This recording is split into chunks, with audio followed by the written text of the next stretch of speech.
الوكيل العام للملك يكشف تفاصيل جديدة في قضية اعتقال أفراد عائلة جيراندو. ابنة شقيقته القاصر كشفت عن حقائق صادمة للمحققين. كشف الوكيل العام للملك بالمحكمة الزجرية بالدار البيضاء في ندوة صحفية نظمها قبل قليل عن حقائق صادمة في قضية اعتقال أفراد من عائلة جيراندو، حيث أن أكد أن المصالح الأمنية عثرت على مجموعة من الأدلة والبراهين التي تؤكد تورط ابنة شقيقته القاصر في تزويده بمجموعة من الشرائح الهاتفية التي يستعملها في إنشاء تطبيقات على الفيسبوك أو الواتساب من أجل ابتزاز الضحايا، إضافة إلى اعترافاتها الصريحة في هذا الشأن. وهذا نص البلاغ الذي توصى به موقع ميديا لايف: بسم الله الرحمن الرحيم، والصلاة والسلام على أشرف المرسلين وآله، وتحية الجماعين السيدات والسادة الصحافيين. تبعا للبلاغ الصادر عن هذه النيابة العامة بتاريخ 3 من مارس 2025 بشأن متابعة 5 أشخاص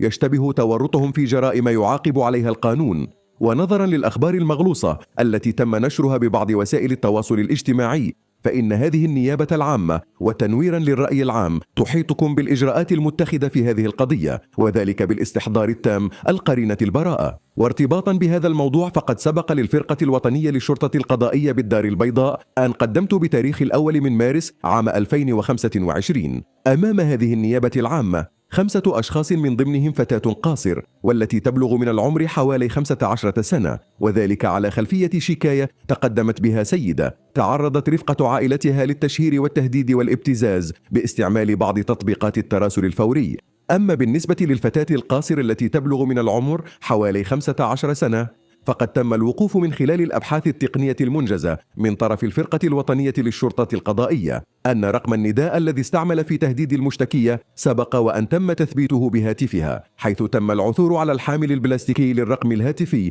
موضوع البحث، بالإضافة إلى 5 حاملات بلاستيكية لشرائح خاصة بأرقام نداء بغرفة نومها، حيث أكدت عند الاستماع إليها في محضر قانوني بحضور ولي أمرها إنه فعلا سبق لها أن قامت بتثبيت أرقام نداء بهاتفها استعملها المشتبه فيه الرئيسي في تفعيل وإنشاء حسابات بتطبيقات الواتساب أو بحسابات بمواقع التواصل الاجتماعي قصد استغلالها في أفعال الابتزاز والتشهير والتهديد وغيرها من الأفعال الإجرامية.